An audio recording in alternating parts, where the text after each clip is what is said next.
Hola, bienvenidos. Es probable que este programa, o sin es probable, debió ser en octubre, porque noviembre es el noviembre azul, el de la concientización del cáncer de próstata. Habrá un programa antes que termine noviembre con respecto a ese tema, pero bueno, nos debíamos este programa de concientización del cáncer de mama. Seguramente van a encontrar lugares comunes, van a encontrar que, bueno, hay cosas que ya las saben, pero queremos sumar y sumar. Esto le decía yo a los invitados antes de empezar el programa, porque es una situación que afecta a unas cuantas miles de mujeres, básicamente, con el dolor que eso significa, con la situación que hay que afrontar y que involucra no solo a las mujeres afectadas, sino a todo su entorno y a toda su vida familiar y laboral.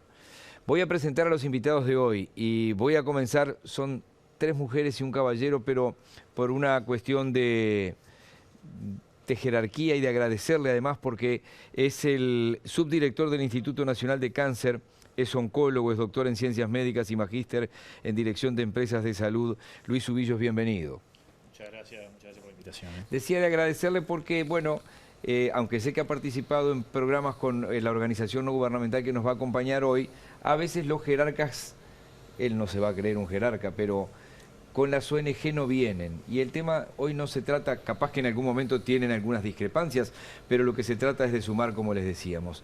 Está también con nosotros la médica oncóloga Marisa Bacino, responsable del Programa Nacional de Control del Cáncer.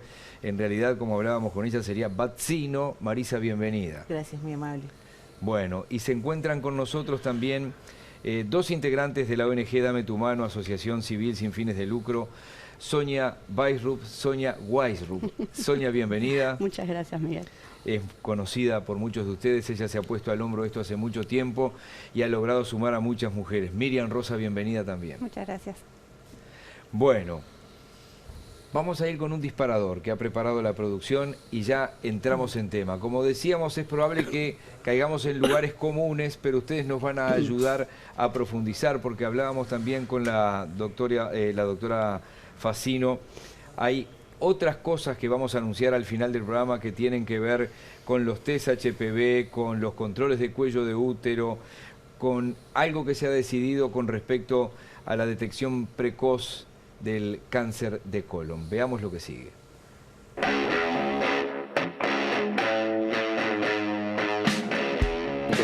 Casos nuevos por año.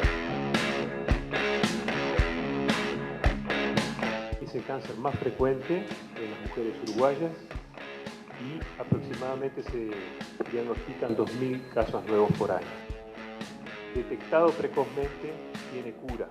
Eso es la importancia de la prevención. El proyecto es desarrollar un modelo de gestión. Las pacientes que vienen con sospecha de cáncer de mama puedan rápidamente concurrir y en un mismo día poder hacer la consulta con los especialistas clínicos, imagenólogos y patólogos para tener en un día por lo menos el diagnóstico inicial. Concretamente tenemos un déficit general de cánceres registrados del orden del 23% al final del 2020, digamos. Hubo como un cuarto de los cánceres que deberían haber sido registrados y no fueron registrados. Estamos recuperando en el curso del 2021 algunos. El 80% de los casos se diagnostican en nuestro país en señoras mayores de 50 años, pero hay un 5% que se diagnostican antes de los 40 años y el resto entre los 40 y los 49 años. Lo que queremos ver es que con nuestra realidad, con la evidencia científica internacional, las guías prácticas clínicas, ver si justifica bajar la edad de la mamografía de acuerdo a nuestra realidad entre todos los expertos. Eso lleva unos meses, ¿no? Porque no es algo que salga muy rápidamente.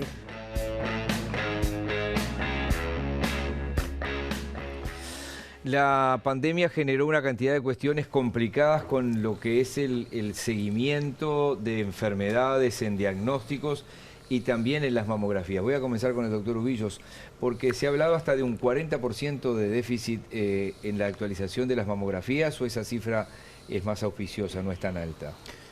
Yo creo que esa cifra al día de hoy es más auspiciosa. Nosotros no podemos negar, luego de una pandemia, como vimos, no podemos olvidar que a pocos días de marzo recibíamos imágenes de Europa que eran prácticamente apocalípticas. Es que eran una guerra, ¿no? Es decir, ya nos olvidamos de los cementerios en el norte de Italia enterrando miles de personas. Sí, las imágenes de personas fallecidas y bueno, todo eso generó que sí, naturalmente Uruguay tuvo también un impacto, sobre todo al inicio del 2020, que Uruguay no estuvo inmune, por supuesto. Pero hay puntos que son positivos que tuvo Uruguay. Por ejemplo, el primero, Uruguay nunca tuvo un lockdown, jamás cerró. Yo hablaba en esas fechas con colegas míos de Europa que eran oncólogos, como con Marisa también, y ellos estaban haciendo puerta de emergencia, estaban intubando y ventilando personas, que está muy alejado de lo que hacemos todos los días, créanme. Y eso hizo que salieran de sus tareas habituales. Por lo tanto, Uruguay tuvo obviamente un retraso y un impacto, muy bien lo decía el doctor Barrios, que en el 2020 y se empezó a recuperar en el 2021.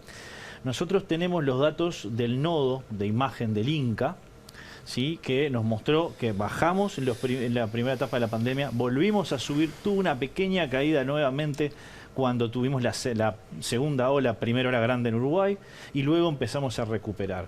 Para ir a datos concretos, el nodo de imagen, que son las imágenes que se hacen en el INCA y las que recibimos del interior, que nos mandan las imágenes para interpretación, en el 2021 ya aumentamos un 20% de las realizadas en el 2019. Aumentamos un 20%. Y los datos que cerraron ahora en septiembre del 2022 ya tienen el mismo número, que son 9.700 que todo el 2021. O sea que yo creo que esos son datos auspiciosos de que nos estamos poniendo a tiro y estamos mejorando muchísimo. Vamos a abrir un paréntesis ahí, porque hay muchas preguntas también de Montevideo, del interior. Sonia, lo has presentado muchas veces, pero ¿qué es Dame tu Mano? Bueno, Dame tu Mano es una asociación civil sin fines de lucro que nos reunimos para ayudar y para orientar a aquellas mujeres que son diagnosticadas con cáncer de mama.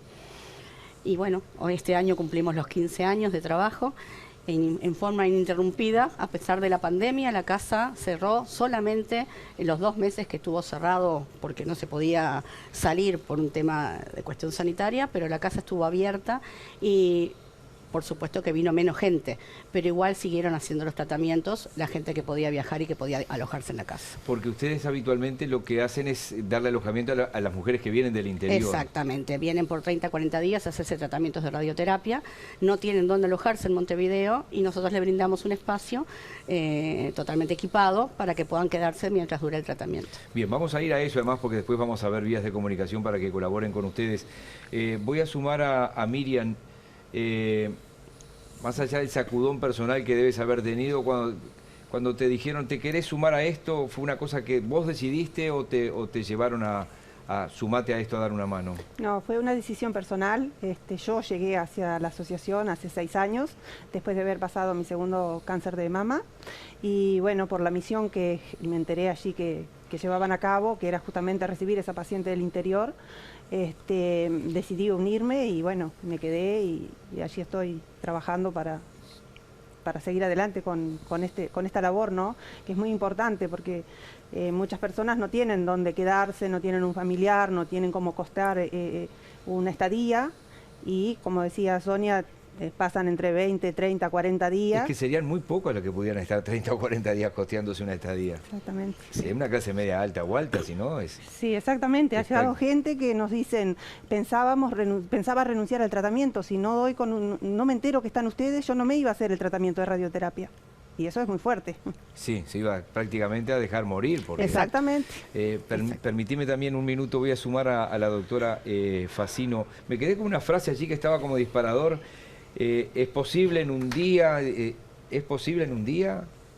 Es decir, tener todos los diagnósticos, no sé si... No es posible en un día tener todo. Lo que nosotros estamos apuntando es que siga una hoja de ruta del paciente oncológico y también de la paciente que si se le hace una mamografía y se le encuentra, la verdad que tiene una sospecha o tiene un diagnóstico por imagen, que se pueda lograr hacer una punción biópsica o un tratamiento, pero eso en un día no. Sí, obviamente. Ahí está. Lo que nosotros sí queremos es acortar las distancias y hay un proyecto desde el Programa Nacional de Control de Cáncer con el Ministerio de Salud Pública, es tratar de acortar todos los tiempos, porque es el tiempo desde que a ti te dan para hacerte la mamografía, desde que está el resultado, desde que vas al mastólogo que te indica la biopsia o después una cirugía mamaria. Todos esos tiempos y la anatomía patológica son largos. Lo que estamos tratando de ver de qué forma, de acuerdo a la realidad nacional, podemos acortar esos tiempos. En un día es difícil todo. Después de la pausa, les voy a pedir ayuda a ustedes dos, básicamente, para sobre todo las mujeres que nos están mirando, cómo son los pasos. Porque yo vengo de una cosa ridícula al lado de lo que estamos hablando, ¿no? Vengo de una faringitis. 3 médicos me atendieron, todo por teléfono, ¿no? O si no, tengo que ir 3 o 4 horas a una emergencia, porque yo no sé qué nos está pasando, no a mí, pero que estamos llenando las emergencias. Somos los mismos hace 30 años, 100.000 o 200, 300.000 más. No sé si la gente va por una uña encarnada o estamos muy enfermos. Esto es un tema para otro programa y con médicos, a ver qué nos está pasando. Pero cara a cara no vi a nadie, cara a cara no me vio nadie, entonces, pero no es lo mismo una faringitis que un cáncer de mama. Entonces quiero con la ayuda de las 4 ver que termine el programa y sepan más o menos qué puertas golpear y cómo avanzar. Vamos a hacer una primera pausa. El teléfono que sigue, como siempre digo, es de GIF Rentacar, no tiene que ver con la producción del programa. Pausa, ya venimos.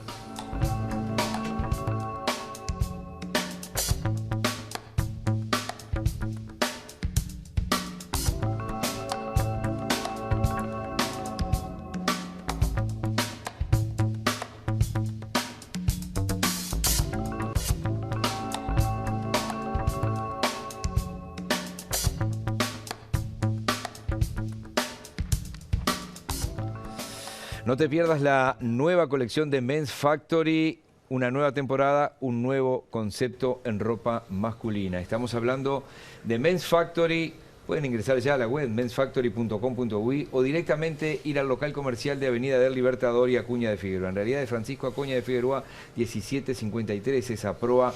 Van a ver allí muy claramente dónde está Men's Factory. Lunes a viernes 9:30 a 18:30 y los sábados de 10 a 14. Acá vamos a tener la versión médica y vamos a tener la versión de ustedes que están todo el tiempo con las pacientes. Sé que, ¿cómo se le llama ahora a lo que la mujer tiene que hacer? Y arranco contigo, Marisa. Es decir, lo que antes se hablaba de detección precoz, ¿cómo se le llama concretamente y qué es lo que hay que hacer? Bueno, a ver, porque sé por que va un lado cambiando tenemos, el lenguaje. claro, tenemos lo que se llama hoy autoconocimiento de las mamas, Ahí ¿no, está. verdad? ¿Por qué? Porque se trata de hacer de una forma natural, mirarse las mamas, ver si hay alguna asimetría entre una y otra, si hay un bultito en la mama, un bultito en la axila, si hay secreción que salga por el pezón, es decir, si hay una coloración diferente de una mama a la otra, pero con más naturalidad, es decir, me bañé, me miré el espejo y me hice el estudio, no aquello que del autoexamen que era una vez al mes, algo tan estresante y tan después de la menstruación, no, es decir, se busca lo mismo pero de una forma mucho más natural.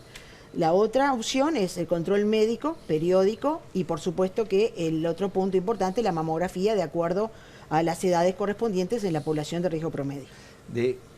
Se notan una normalidad o supuesta normalidad, ¿no? ¿Y qué hace la mujer? Porque a veces cuando uno pide con un especialista, dice, no, esto tiene que ir a medicina general, de medicina general, que lo pasen a un especialista y que el especialista... ¿Cómo son los plazos? Bueno. Si se lo nota, decir, va al médico, se le tiene que pedir una mamografía y después también hay en centros donde ya existen las unidades de mastología, ¿no, verdad? Que se deriva al paciente. Lo recomendable que es pedir un médico cualquiera, un médico de medicina general. El médico de medicina es el primero que te tiene que hacer un examen. Estamos hablando del primer nivel de atención, ¿no, verdad? Se empieza por allí y luego se deriva, ¿no, verdad? Es decir, si la mamografía dio patológica, ya hay que contactarse porque justamente, los tiempos no hay que perderlos, ¿no, verdad? Y si se pide una mamografía, ¿cuánto demora una mamografía? Bueno, eso dependerá del centro de salud, ¿no, verdad? Y lo que nosotros queremos hacer es que se acorden todos esos tiempos, justamente porque son heterogéneos los tiempos a ese nivel, ¿no? De los prestadores públicos, de los privados y dentro de los privados mismos. Entonces, queremos acortar esos tiempos para que cuanto antes se llegue a un diagnóstico que se llama histológico, es decir, confirmación de ese tumor maligno y ahí después poder derivar si justifica una cirugía de entrada mamaria o si tiene que hacer otro tipo de tratamientos previos antes de que se plantee una cirugía. Doctor Ubillo, las preguntas que son bastante obvias van en el sentido de que yo propicio un programa de 1 hora entera sobre esto, pero después la mamografía puede llegar a demorar 1 o 2 meses, 3 meses. Bueno, no debería demorar ese tiempo. Nosotros en el INCA en realidad no estamos teniendo esas demoras y estamos en este momento intentando llegar a los lugares donde de repente hay más demora. Es decir, hay lugares del interior que bueno, de repente... eso les iba a preguntar, la diferencia entre Montevideo e interior. Bueno, las hay, sobre todo en los lugares más chicos que de repente no tienen un mamógrafo. Nosotros lo que estamos haciendo es trayendo a esos pacientes hacia el INCA. Lo que estamos haciendo son jornadas que con una camioneta vienen, tenemos actividades dentro del INCA y en ese contexto hacemos las mamografías de esas pacientes. Algunas de esas pacientes nos ha pasado que nunca conocían Montevideo, no habían venido nunca a Montevideo. Sí. Y hemos llegado a hacer eso en varias localidades de Canelones, en Maldonado, y lo hemos hecho también en Colonia. Obviamente no es lo deseable que demore 3 meses para nada, pero podría llegar a suceder en los lugares donde hay dificultades de acceso porque no tienen un mamógrafo en el lugar. Lo importante también es recordar que acá hay 2 formas de llegar al diagnóstico. Uno, como decía la doctora Facino, mediante el autoconocimiento y detectar una anormalidad. Ahí hay que ir al médico más rápido, digamos, que puede ser un médico general, que puede pedir perfectamente una mamografía. Es un estudio que no lo tiene que pedir un especialista, lo puede pedir un médico general, y con eso no dejarse estar. Si no la llaman, si no le dicen el diagnóstico, vaya y consulte nuevamente, porque eso a veces vemos esas pérdidas de tiempo porque no me avisaron, ¿no? Vaya y pida, porque el diagnóstico se le tiene que dar, tiene que decir tal diagnóstico, cómo fue que una mamografía. Y si no, un ginecólogo perfectamente, porque también lo aconsejable es que la paciente tenga controles con su ginecólogo y que tenga un ginecólogo de confianza que perfectamente puede coordinar esto. Y el otro mecanismo, que es el más deseable aún, es el de hacer la mamografía, como lo dicen las guías, para poder diagnosticarlo de forma más oportuna aún, porque desde que una paciente toca una anormalidad, un tumorcito, seguramente lo más chiquito que diagnostica la mamografía, la paciente no lo puede tocar, por una cuestión de sensibilidad de la técnica. Y lo que estamos abocados en este momento es en tratar de hacer llegar el estudio lo máximo posible y que las pacientes puedan hacer esa mamografía en las mejores condiciones y rápido. Y ahí está el punto que es, escuchábamos, ¿es necesario hacer todo en un día? Bueno, también para la tranquilidad de las pacientes, eso es importante, no es estrictamente necesario que todo salga en un día. Sí, bueno, sí se puede tener lo más rápido posible, pero también están los roles que en varios centros privados, y también estamos en el INCA intentando llevarlo a cabo, el rol de la nurse navegadora o de la coordinadora de cuidados, que es la que hace es estar arriba de todos esos resultados y el seguimiento de la paciente. Bien, las voy a sumar a ustedes para ir al otro mundo real. ¿Cuál es la versión que ustedes tienen de esto? Bueno, la versión nuestra no difiere mucho. Hoy en día avanzó, dentro de todo, por suerte. Ya esa ruta del paciente que hablaba la doctora Facino se está intentando acortar. En una ruta bastante larga se diagnosticaba el cáncer de mama, se demoraba entre estudio y estudio. Hoy se está tratando de que en un plazo, estamos hablando de un mes más o menos, que eso se tenga un diagnóstico claro, qué tratamientos hay que hacer. También pueden ser que se hagan tratamientos antes o tratamientos después. Eso va a depender del resultado de la anatomía patológica, que la idea es que sea lo más rápida posible. Sabemos que tiene su demora, pero hay cosas que no se pueden acortar tanto porque no lo permiten.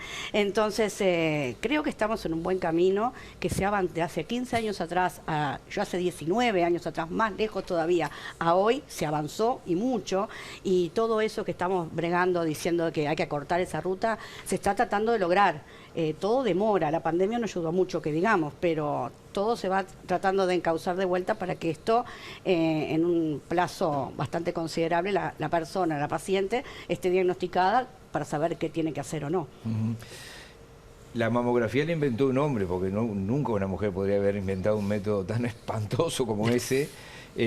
Doctor, ¿hay otro método? Digo, porque venimos de hace más de 100 años de los rayos X. Bueno, después surgió obviamente la ecografía, la tomografía, la centellografía. O sea, técnicamente se evolucionó, pero en el tema mamografía, ¿es lo que hay? Sí, en realidad se ha avanzado en la mamografía y tenemos la tecnología. Ahí está, tenemos mejores mamografías, pero hoy sigue siendo lo que nosotros le llamamos el gold estándar, el estándar de oro, que es la forma mejor para diagnosticarlo en estas técnicas que nosotros llamamos de tamizaje, o sea, para aplicarlo a nivel poblacional. Eso es, el mejor estudio es la mamografía. Luego hay otros estudios que pueden ser complementarios, por ejemplo, una ecografía en aquellas pacientes que de repente tienen mamas más densas y en aquellas pacientes de algún riesgo más particular, genético, familiar o con alguna normalidad particular, la resonancia es otro estudio que se puede utilizar. Pero el estudio indicado para aplicar a la población como tamizaje, o sea, para llegar a todos los pacientes, las pacientes, es la mamografía. Doctora, y en el programa de hoy me voy a comportar como les dije antes de empezar. No se trata de demonizar a nadie, pero usted decía que hay asimetrías en los distintos prestadores privados, y obviamente no es lo mismo un prestador privado como del que yo soy socio, que el que puede pagar un servicio más caro, obviamente. ¿Cómo está, por ejemplo, la salud pública o hace con respecto al sector privado? Estamos hablando de mamografías. Mamografías y atención a la gente que necesita esto. Bueno, en realidad, digo decir, estamos tratando justamente de uniformizar, porque como bien dijo el doctor Ubillos, cuando hay una dificultad que se rompe un mamógrafo en el interior, inclusive desde Pronacán, desde las direcciones departamentales de salud, se trata de que el paciente se pueda realizar la mamografía cuanto antes y no se pierdan esos tiempos que cuando hay un aparato roto, sino el paciente queda ahí sin resolver. Eso por un lado. Los tiempos, como dije, dependen un poco de cada prestador. Entonces no voy a entrar en decir si en uno te los hacen a los 5 días y el otro al mes. Pero sí, lo que se está evaluando es de acortar todo y de tratar de uniformizar y hacer una hoja de ruta, no solo de la paciente con cáncer de mama, sino del paciente oncológico. Porque esto no solo pasa para el cáncer de mama. Tenemos otro tipo de cáncer que son muy frecuentes, en los cuales estamos tratando también de uniformizar. Eso nos lleva un tiempo importante porque nos estamos reuniendo con los prestadores, los públicos y los privados, estamos reuniéndonos con diferentes secciones del Ministerio de Salud Pública, con la JUNASA, con el contador Yagoda. Entonces eso, estamos evolucionando hacia allí, pero todavía no lo tenemos ya culminado, ¿no? ¿Verdad? Para decir, necesito que en 30 días se haga todo. Todavía no hemos podido llegar a un número, pero bueno, vamos camino a eso, ¿no? A cortar, porque los tiempos de las anatomías patológicas también llevan un tiempo, independientemente si es un poco más largo o un poco más corto, pero el proceso de una pieza de anatomía patológica hay un proceso, unos días, que eso no se puede evitar. Bien, hay una ley que otorga prótesis gratuitas. Es un paso muy importante. Vamos a ir a eso también. Estoy viendo por acá cuál es la estadística en lo que tiene que ver. Seguro depende además la intensidad o cómo llegó la paciente a la atención, la sobrevida después de padecer un cáncer de mama. Voy a ir con ustedes a ver cómo se financian, porque la casa tiene que ser mantenida, obviamente, y tienen un presupuesto que pagar. O sea, hay unos cuantos temas, y con la doctora Facino, como habíamos dicho al comienzo, después vamos a dedicar en la última parte del programa también a esto de los test de HPV, cuello de útero, cáncer de colon, y algunos cambios que tienen que ver, que también involucran a lo público y a lo privado. Sí, así nacional. Que son cosas importantes que por lo menos en titulares los podamos contar. Ya venimos.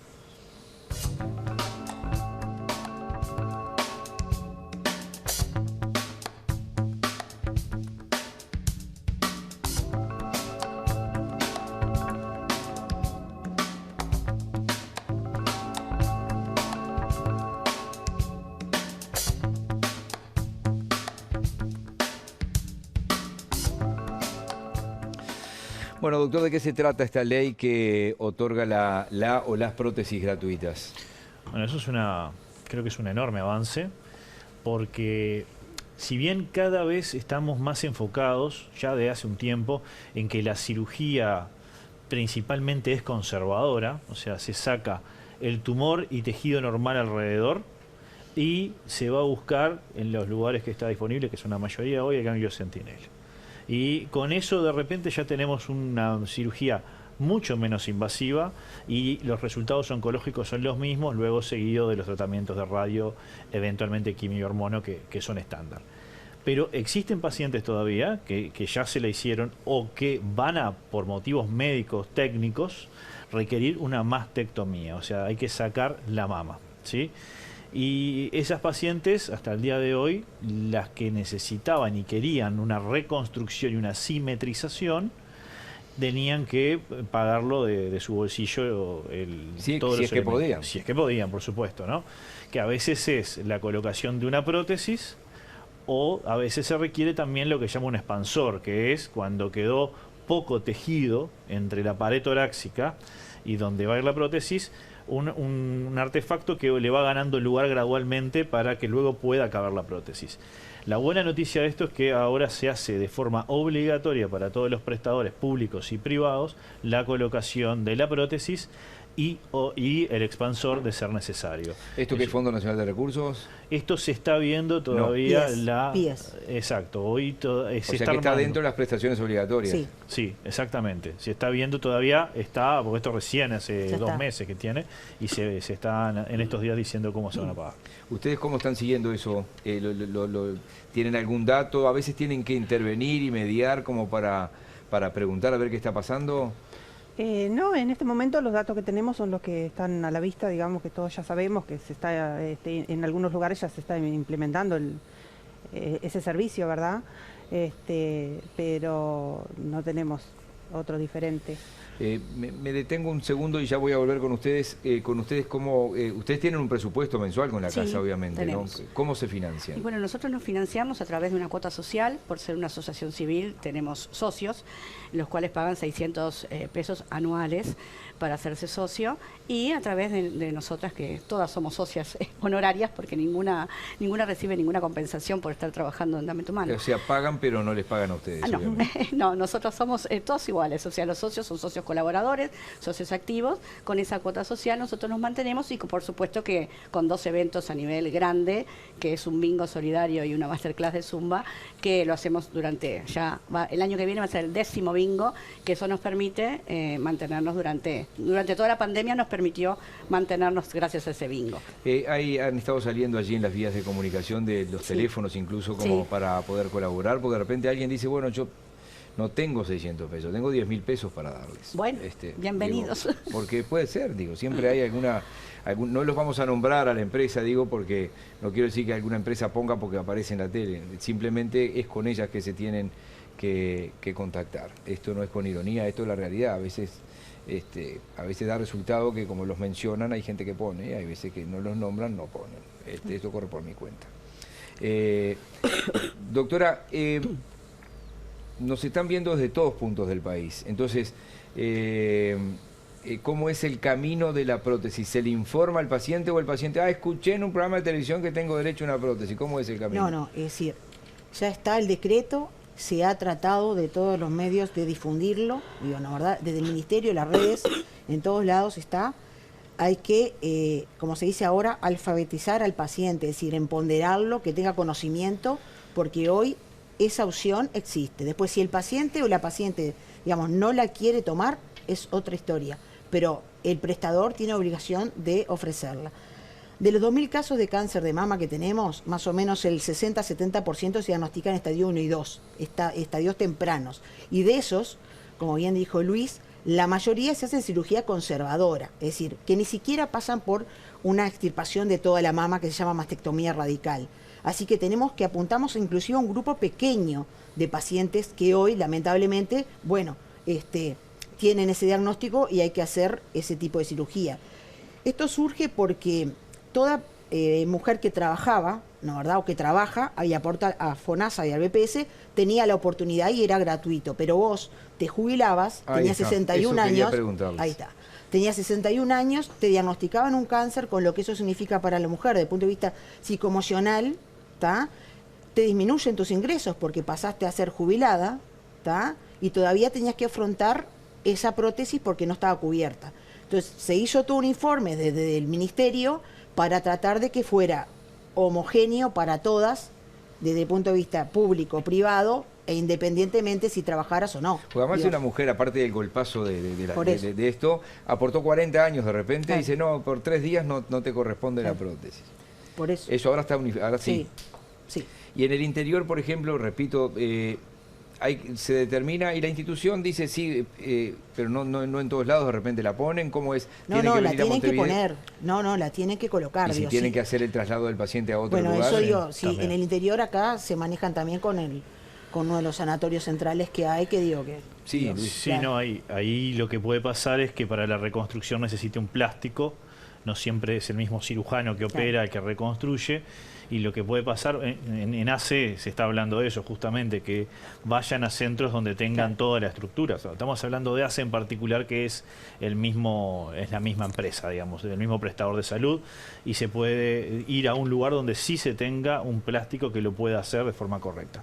En el caso de ACE, paréntesis muy breve, ¿ustedes tienen que pagarle a un tercero privado o ACE ya lo puede hacer? No, nosotros tenemos en el INCA tenemos plástico, por ejemplo, y hay varias unidades. Cuando hablamos plástico, hablamos cirujano plástico. Cirujano plástico. Pues yo conozco los términos de ustedes para que... Seguro, cirujano plástico que se dedica a reconstrucción, y existen otras unidades ejecutoras, otros hospitales de ACE que también tienen cirujano plástico que lo puede hacer. O sea que eso en realidad es una cuestión de derivación. Y la mayoría de los centros, bueno, ACE en el interior podría hacer lo mismo, pasar a ser alguna unidad ejecutora que tenga cirujano plástico, y en los prestadores privados la mayoría tiene algún plástico de referencia, si no lo tiene trabajando ahí, que lo puede hacer. Bien, hay una cuestión polémica que debía arrancar por ahí, que tiene que ver con lo siguiente. Es decir, Uruguay ocupa un lugar triste, de los primeros lugares con cáncer de mama. Pero seguro, a mí me ha tocado la suerte, acá hacíamos con el doctor Eduardo Bianco, muchos de ustedes lo conocerán, un programa que se llamaba Compromiso Salud.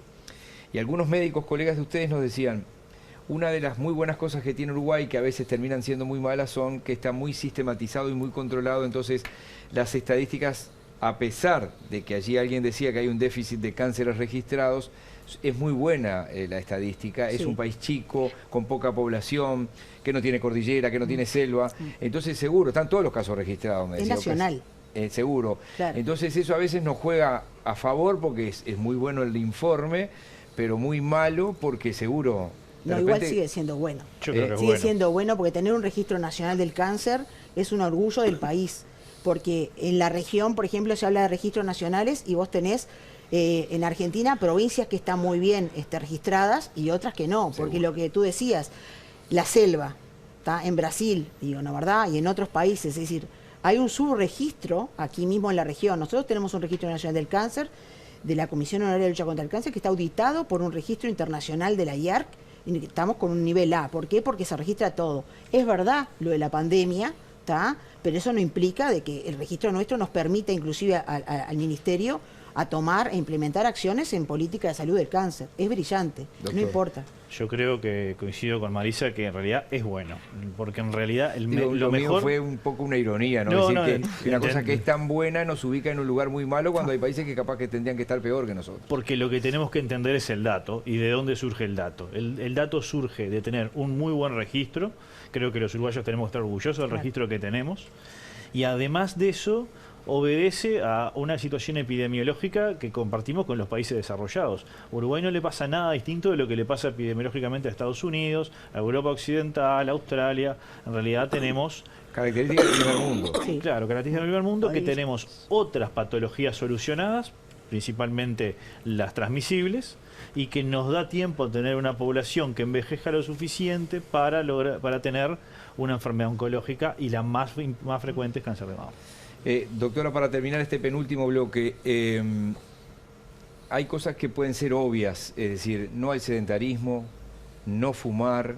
¿Qué otras cosas pueden ser buenas cosas para evitar cuestiones como este cáncer u otros cánceres? Bueno, ahí está. Para este cáncer en particular estamos hablando de los estilos de vida que están vinculados a evitar el sobrepeso, la obesidad, evitar el sedentarismo, evitar el exceso de alcohol.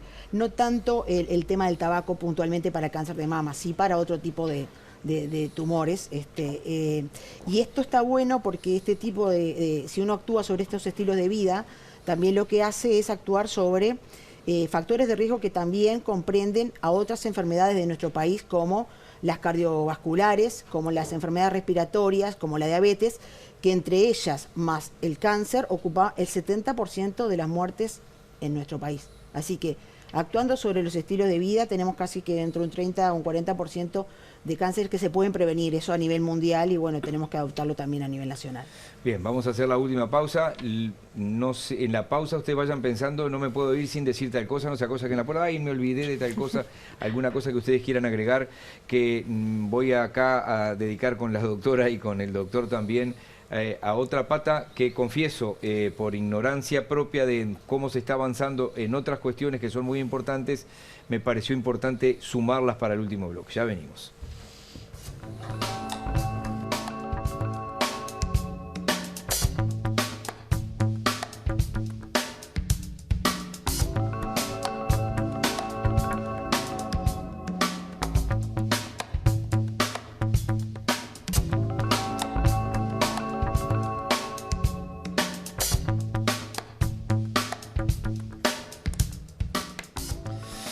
Nos quedaron colgados algunos beneficios, por decirlo de alguna manera, algunas prestaciones que se han ido sumando. Voy con ustedes primero, tema pelucas, por ejemplo, porque cuando hay radioterapia obviamente hay pérdida de pelo. Sí, quimioterapia sería. Quimioterapia, sí, no radioterapia. Sí, nosotros tenemos un pequeño banco de peluca donde nosotros prestamos a la paciente, a toda paciente que esté necesitando, no necesariamente tiene que ser cáncer de mama, sino cualquier mujer que lo necesite por estar pasando por la alopecia temporal, por el tratamiento de quimioterapia, nosotros se la prestamos.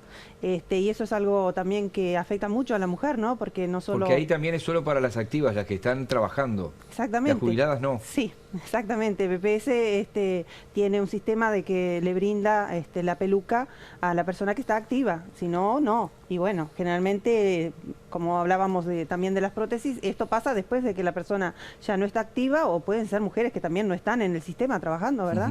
Le voy a pedir, por favor, a nuestro director que vuelvan a poner los teléfonos de ellas, porque sobre todo de la organización Dame tu Mano ahí está en pantalla de nuevo para que se puedan contactar con ustedes. Marisa, nos quedaron algunas otras prestaciones que son legales ahora y que están al alcance también. Sí, dentro de las prótesis también hoy, si una mujer joven tiene alto riesgo de padecer cáncer de mama, como el caso de Angelina Jolie, porque tiene antecedentes familiares y a su vez tiene la herencia de un gen que se llama BRCA mutado, esas también tienen la oportunidad de hacerse la extirpación de las dos mamas y colocarse las prótesis mamarias. Eso también está dentro del mismo decreto, no solo para los otros tipos de pacientes de las cuales ya hablamos. Después también hay una ordenanza que es para la marcación del ganglio centinela, que como bien se dijo aquí, en la cirugía conservadora, el tumor, el primer ganglio axilar que va a comprometer se llama ganglio centinela. Esa marcación que se hace en el bloque quirúrgico para saber si a la paciente hay que sacarle un ganglio solo, el comprometido, o muchos, esa marcación también hoy está, desde el punto de vista, ofreciéndose gratuitamente, que antes dependía del prestador. Algunos prestadores te la cobraban y otros no. Después tenemos también el tema de la ley. ¿Algún medicamento caro, por ejemplo? Sí, Ribociclib, que era un medicamento que se indica en general al 80% de las pacientes con cáncer de mama diseminado, ¿no verdad? Receptores hormonales positivos, esas la estaban ganando por recurso amparo. Eso hoy también entró en el Fondo Nacional de Recursos y no tienen que pasar por el estrés de lo que implica un recurso amparo, ¿no? Y después también el tema de la oncofertilidad, es decir, que hoy para las mujeres y esto es en general, no solo para las mujeres, hoy porque estamos hablando del cáncer de mama, es decir, toda mujer que tiene que realizar un tratamiento de quimioterapia que podría generar una infertilidad, se hace la criopreservación de los gametos y eso hoy no tiene costo. También. O sea que es una cosa previa que le va a permitir sí. Entonces en el futuro poder ser mamá de repente, ¿no? Tal cual. Sí. No sé si querés agregar algo con respecto a esto. No, absolutamente eso. Creo que también son esos avances que son fundamentales. Estamos hablando de mujeres jóvenes que diagnosticadas a tiempo lo que estamos pretendiendo es curar. Y por lo tanto que la paciente siga con una vida normal, incluso satisfaciendo su maternidad. Bien, vamos a sumar con la doctora Facino en estos últimos minutos el tema del virus del papiloma humano, que hay un programa de Poder Ciudadano de hace como 10 años que era una polémica por la vacuna, sí. La vacuna, que si los padres que querían o no querían, si la adolescente quería o no quería, después se hizo, sí, se dio gratuita, después fue hasta determinada edad, ahora es hasta otra. ¿En qué estamos con eso, con el test del HPV, por ejemplo? Bueno, a ver, estamos actualizando las guías de prevención de cáncer de cuello de útero a nivel nacional con expertos nacionales y estamos abordando los dos temas. Por un lado, las vacunas, del HPV, que hoy la Comisión Nacional de Vacunas, a partir de agosto, ha logrado que sea una cobertura hasta los 26 años gratuita, ¿tá? Para todos, para niños y niños, inclusive aquellos que hayan, y adolescentes, ¿no? Que hayan tenido relaciones sexuales. Cuando hay una enfermedad inmunosupresora, con la indicación del médico también se puede realizar. Eso en cuanto a las vacunas. En cuanto al estudio del HPV, del estudio del papilomavirus humano, sabemos que el papilomavirus humano es el factor de riesgo más frecuente en el cáncer de cuello de útero. Lo que estamos tratando desde la guía que estamos realizando, que va a finalizar en breve, es incorporar el estudio, el test del HPV, porque hoy ha demostrado que es mucho más beneficioso que el Papá Nicolau, específico y mucho más sensible, y que si fuera normal se repetiría cada 5 años y no cada 3 años, como el Papá Nicolau. Y aparte que tendríamos hasta otros beneficios, porque existe lo que se llama la autotoma de este estudio del HPV, en el que se le enseña a la señora, hemos hecho un estudio piloto con más de 1000 pacientes, en el que se le enseña a la señora y se lo puede realizar ella misma, y de repente no tiene que ir a un centro de salud. Porque lo que nos está pasando a veces con la prevención del cáncer de cuello de útero es que tenemos que ir a territorio con las unidades. Hemos seguido con MIDES, con Uruguay Crece Contigo, con INJU y demás, con ACE, con Centro Hospitalario Perinatal, a instalarnos para que se hagan los estudios de Papá Nicolau. Y esto sería... De repente un asentamiento. Bueno, sí, hemos ido a barrios de contexto vulnerable, y bueno, y con agenda y sin agenda, la gente allí se llenó. Es decir, que vemos que inclusive van con niños y les hemos puesto mesitas y juegos y pinturas para que dejen a los niños allí, y capaz que nos acercan a algún otro centro de salud que queda un poco más alejado, y allí se hicieron los estudios. Antes de pasar al tema del cáncer de colon y bueno, los diagnósticos, una pregunta también de ignorante. Por ejemplo, ¿hay posibilidad de vacunar hombres? Sí. ¿Y por qué no se habla de eso? Bueno, en realidad, digo, decir, a los hombres y a los adultos, hasta los 26 años, a todos se puede vacunar gratis. Después dependerá, digo, pero no es, o sea que los hombres no es se un pueden impedimento, vacunar. claro, no es un impedimento. Se busca siempre más en la mujer, porque bueno, porque el riesgo de cáncer de cuello de útero, pero no hay que olvidarse que también este tipo de papilomavirus humano también es factor de riesgo de otros tumores, como los tumores de la esfera de otorrino, laringológica, de boca, cabeza, y a su vez también de la región perianal, ¿no? Por eso. Es importante. En el hombre y en la mujer, ¿no? Sí. No solamente el hombre puede ser portador asintomático que lo transmita, sino que puede enfermar. La última sobre este tema, ¿cómo es la vacunación de voy al prestador, me quiero vacunar de esto, o hay periodos, cómo es? No hay periodos. Uno va y se vacuna, digo, depende de la edad, a veces tiene que ir con los padres, a los con el vacunatorios consentimiento, sí. Bien, hablemos del cáncer de colon. Bien, bueno, también estamos trabajando desde el Programa Nacional de Control del Cáncer del Ministerio, pero en conjunto con expertos nacionales, sobre el estudio de sangre oculta materia fecal. ¿Por qué? Porque hoy en nuestro país tenemos estudios que son cualitativos, en el cual te dice si es positivo o negativo y nada más, si hay sangre en la materia, y hay otros que son cuantitativos. Lo que queremos es que esto se uniformice. ¿Por qué? Porque si vos decís y te da positivo o negativo, eso ya va a llevar a una fibrocolonoscopía, con lo que implica del estrés para el paciente y con lo que implica a veces las fechas que se dan, porque se sobresatura el sistema, ¿no, verdad? Y tenemos al técnico y al anestesista. En cambio, que lo que estamos tratando de lograr con los expertos es que se pueda lograr el método cuantitativo, es decir, y llevar un punto de corte de 200 o más, para que cuando nos dé positivo ese estudio cuantitativo, ¿no, verdad?, sepamos que primero va a haber mucho menos fibrocolonoscopías para indicar, y no se va a saturar el sistema, y sabemos que esa fibrocolonoscopía nos va a dar algo, o nos dará un adenoma o un pólipo, pero no va a ser hecha, digamos, de una forma que no nos ofreció nada y que generó inclusive gastos para el sistema, porque tenemos el técnico, el anestesista, ¿no, verdad?, y muchas veces cuando se hace el método cualitativo, las fibrocolonoscopías, el gran porcentaje son negativas. Se entendió, pero quiero que lo subraye. Cuando dice estamos trabajando tanto el sistema público como el privado. Sí, esto es nacional. Cuando hablamos de las guías, es decir, estamos los expertos nacionales de todo, de los sistemas públicos y privados, y las guías son guías nacionales, es para toda la población, todos los prestadores. Doctor, para el final, si hablamos del INCA, es decir, ¿cuál es la situación hoy, cuál es el momento? En cuanto a diagnóstico de en cuanto al instituto, es decir... En cuanto al instituto, bueno, estamos En este momento tenemos noticias buenas que fueron la inauguración de un segundo mamógrafo, que eso fue hace una semana, 15 días, que nos ha permitido aumentar lo que es la capacidad de testeo. También tuvimos la inauguración del nuevo centro de diagnóstico digestivo, que va de la mano con lo que estaba hablando la doctora Facino ahora. Estamos haciendo más videocolonoscopías, primero el estudio de sangre oculta en la materia, y todo eso está vinculado a lo que es el diagnóstico oportuno. Más que la prevención, es el diagnóstico oportuno. Y por otro lado, el instituto está... en breve estaremos inaugurando un nuevo acelerador lineal. Eso también es una noticia que me parece que es muy buena para aumentar la capacidad de tratamiento de los pacientes con tecnología de mayor nivel, y estamos funcionando a pleno, recibiendo pacientes de todo el país, porque eso quiero también recalcarlo. Nosotros somos el centro de referencia recibiendo pacientes oncológicos de todo el Uruguay a nivel público. O sea que creo que estamos en condiciones de decir que estamos funcionando muy bien y aceptando pacientes de todo el país para tratarlos. Bien, se han ido volando los 4 bloques. La intención es, en estos tiempos en que todos tenemos el doctor Wikipedia, que lo arma cualquiera, Wikipedia, es decir, cualquiera de nosotros puede escribir un artículo y Wikipedia se reserva el derecho de poner artículo que debe ser revisado, y capaz que...